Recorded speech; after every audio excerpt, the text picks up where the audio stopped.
तो वो सारे स्वतंत्र थे, उनको कोई नहीं रोक रहा था। कोई कहीं फ़ोटो खिंचवा रहा था, कोई कहीं कुछ खा रहा था, कोई कहीं कुछ चाय पी रहा था, कोई, पर वो सारे समूह से बंधे हुए थे। तो स्वतंत्रता समूह के अंदर, यानी जो हमारी डेमोक्रेसी है विद इन द संघ के अंदर जो स्वतंत्रता है वो हमारा विकास करती है। अगर स्वतंत्रता हम संघ के बाहर ढूंढेंगे तो वो हमारी मौत का कारण होती है। अभी जो हम स्वतंत्र हैं वो बिना संघ के हैं, हम फ्री एलिमेंट घूम रहे हैं। कोई हमारी मूंछ काट जाता है, कोई हमारे बाल काट जाता है, कोई हमारे जो उसमें यूनिवर्सिटी में इंटरव्यू में नंबर है उनको कम देता है, कोई यूपीएससी में नंबर कम दे जाता है, कोई हमारे बच्चों के एडमिशन खा जाता है, कहीं हमारी सीट चली जाती है, कोई हमारी नौकरी खा जाता है, कोई हमारा काम खा जाता है, कहीं हमारे हाथ पैर बांध के हमारी पिटाई होती है, कहीं हमें झूठे केस में फंसा दिया जाता है, कहीं हमारी बात कोई सुनता नहीं। ये इस कारण से है क्योंकि हमको लगता है कि हम स्वतंत्र हैं, हम कर सकते हैं, संविधान हमारी रक्षा कर सकता है। संविधान स्वतंत्र लोगों की रक्षा नहीं करता। स्वतंत्र जो लोग घूमते हैं उनकी संख्या बहुत कम होती है। संविधान संघ के अंदर जो स्वतंत्र लोग हैं उनकी रक्षा करता है। तो संघ बहुत बड़ी चीज़ है और संघ को बिना आप स्वतंत्रता अगर लेनी चाहोगे तो मूर्खता है, मौत का निमंत्रण है। कोई व्यक्ति अपने परिवार को छोड़ के और परिवार के छोड़ के घर के बाहर ठंड में सोना चाहे तो मौत निश्चित है, पर परिवार के अंदर रहेगा तो कोई ना कोई उसके अंदर चादर डाल देगा, कोई ना कोई आग जला के हीटर कर देगा, क्योंकि परिवार में सुरक्षा होती है।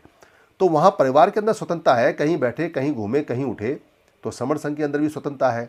यहाँ हर व्यक्ति हर काम कर सकता है, यहाँ सब चीज़ है। कई बार हमारे कई साथी होते हैं जो बहुत ज़्यादा कट्टरता में आ जाते हैं। वो दिन रात उनको ऐसा लगता है एक बार दुश्मन का ऐसा उड़ाना है, दुश्मन का सीख के आए होते हैं कहीं ना कहीं से। उनकी कट्टरता से कोई विरोध नहीं है, पर समर संघ में कट्टरता का स्थान इतना ज़्यादा नहीं है। कट्टरता चाहिए आपको दृढ़ इच्छा के अंदर, अपनी दृढ़ इच्छा के अंदर कट्टर होने चाहिए। आप किसी व्यक्ति के प्रति कट्टरता अगर आप रखोगे तो आप खुद खत्म हो जाओगे, आपका बीपी बढ़ेगा, आपका शुगर बढ़ेगा, आप मारे जाओगे। तो कट्टरता जो बुद्ध ने रखी वो अपने ज्ञान और अपने सीखने के लिए रखी, व्यक्तियों के प्रति नहीं रखी। बाबा साहब अम्बेडकर कभी किसी व्यक्ति के प्रति दुश्मनी नहीं रखते थे, कट्टर नहीं थे, पर अपने मिशन मूवमेंट और अपने कार्य के प्रति बड़े कट्टर थे। जीवन खत्म कर दिया, अपना ख्याल नहीं रखा, पूरी उन्होंने कट्टरता निभाई अपने काम से। अपने काम के प्रति इतने कट्टर थे कि 18-18 घंटे और 20-20 घंटे तक लगातार काम करते थे। सेहत खराब कर ली, करनी नहीं चाहिए थी, पर इमरजेंसी थी, क्योंकि वो नहीं करते तो और कौन करता, और हम उसमें कुछ कर भी नहीं सकते। आप सोचिए हमें कि हमारे बाबा साहब इतनी जल्दी चले गए।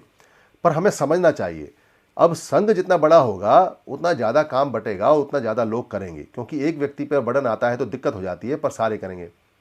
तो सब लोग काम करें, कट्टरता की आवश्यकता नहीं है, मेहनत की और दृढ़ता की आवश्यकता है, उसके साथ करें। पर कोई ये कहे कि जी मौज मस्ती करता रहे, पूरे दिन काम ना करे, वो भी नहीं चलेगा। यानी कि अपने काम के प्रति कट्टरता चाहिए, पर अपने जीवन और अपने परिवार के प्रति उसको नम्रता चाहिए, ताकि वो नम्रता के साथ काम को, परिवार को सुरक्षित रख सके, बढ़ा सके। ये चीज़ें जीवन का और संघ का आधार होती हैं। कोई संघी अगर बीमार होता है या कट्टरता में चला जाता है तो संघ का नुकसान होता है, और कोई संघी अगर लंबी आयु जीता है तो संघ का फायदा होता है, क्योंकि संघ की जो प्रॉपर्टी है वो व्यक्ति होते हैं, जमीन जायदाद पैसा नहीं होती है। तो अपनी प्रॉपर्टी, अपने लोगों को संभालना संघ का काम होता है। इसलिए ये जो नियम नागपुर के अंदर पास हुआ, उस नियम को लोगों को बताने का समय है, और दृढ़ता के साथ आपको एक शहर में, एक स्थान पे, एक दिन, एक साथ अपना खाना लाके, अपनी दरी लाके एक महापुरुष की जयंती एक जगह मनानी है। और ये लगातार चलता रहेगा। जब ये सारे लोग पूरे देश के अंदर एक मनाना शुरू कर देंगे, उसके बाद भी ये नियम चलेगा, ताकि कोई इसको तोड़े ना। तोड़ने के लिए बहुत लोग आएंगे, तो इससे हमारे लोगों के अंदर डिसिप्लिन आएगा, अनुकूलता आएगी, उनको एक होने की ताकत का एहसास होगा। ठीक वैसे ही जैसे कहीं किसी क्षेत्र में, रणभूमि में जब सेना एक साथ टप टप टप लेफ्ट राइट करती हुई चलती है, तो बिना गोली चलाए आधे तो वैसे ही मर जाते हैं। वैसे ही जब एक शहर में एक जगह सारे हम इकट्ठे होंगे तो आधे दुख तो हमारे वैसे ही मर जाएंगे जो हवा में हैं, और आधे दुखों को तो हम बाद में इकट्ठा करके अपने आप ख़त्म कर देंगे। तो हमारे सारे दुख गायब हो जाएंगे छोटे से मंत्र से ही। और इस छोटे से मंत्र में जो लोग बीच में बाधा बन रहे हैं, आप उनको सीधा सीधा कह सकते हो कि आप बाबा साहब अम्बेडकर के दुश्मन हो, आप बुद्ध के देवदत्त हो, आप समाज के वमड़ हो, और नहीं हो तो प्रूव कर लो, नहीं तो यहाँ पोर्टल पे आ जाओ, हमको सिद्ध कर दो।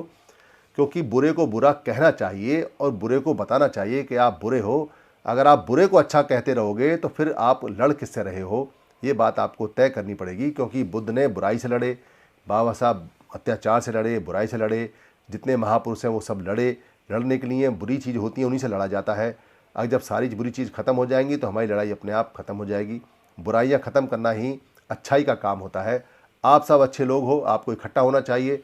जब अच्छे लोग इकट्ठे हो जाते हैं तो अच्छाई बढ़ जाती है, तो बुराई अपने आप भाग जाती है। ये ठीक ऐसे है जैसे प्रकाश जब किसी अंधेरे में आता है तो अंधेरा अपने आप भाग जाता है। वही ठीक अच्छाई का काम है। ये 14 अप्रैल हमारे लिए आ रही है, ये तीसरी 14 अप्रैल है। उससे पहले भी हमने 2 मनाई है। और सभी लोग इस काम में लगे रहे। अपने फ़ोटो, अपने वीडियो व्हाट्सएप पे खूब डालें, खूब खींचें, कैलेंडर के साथ खींचें, श्रवण ग्रंथ के साथ खींचें, नारे के साथ खींचें, बोल बोल कर खींचें, श्रवण ग्रंथ पढ़ते हुए खींचें। बनाएं, इतना बनाएं कि पोर्टल भर जाए। लिखें कि हम गौरव से कहते हैं हम श्रवण हैं, गौरव से कहते हैं कि हमारा बाबा श्रवण था, गौरव से कहते हैं कि हमारे बाबा का जो बच्चा है पोता यानी हम भी श्रवण हैं, हमारा बाबा श्रवण, हम श्रवण, बाबा का जयंती मुबारक हो। आप श्रवण बाबा की जयंती खूब करें। हमारे श्रवण बाबा हैं, आप अम्बेडकर बाबा कहें या श्रवण बाबा कहें, दोनों एक ही बात है। क्योंकि डॉक्टर अम्बेडकर महाश्रवण हैं, बुद्ध महाश्रवण हैं, हमारे श्रवण बाबा हैं। हम श्रवण हैं, हमारे श्रवण बाबा हैं। ये बात जितनी जल्दी आप लोगों तक पहुंचा देंगे उतनी जल्दी हमारा फ़ायदा होगा। जितनी देर तक पहुंचाएंगे उतने देर में हमारा फ़ायदा होगा। अगर मेरे इस बातचीत से कभी किसी को कोई हानि पहुंची हो तो मैं संघ से क्षमा चाहता हूँ। संघ मुझे माफ़ करे, संघ मुझे माफ़ करे, संघ मुझे माफ़ करे। संघं नमामि, संघं नमामि, संघं नमामि।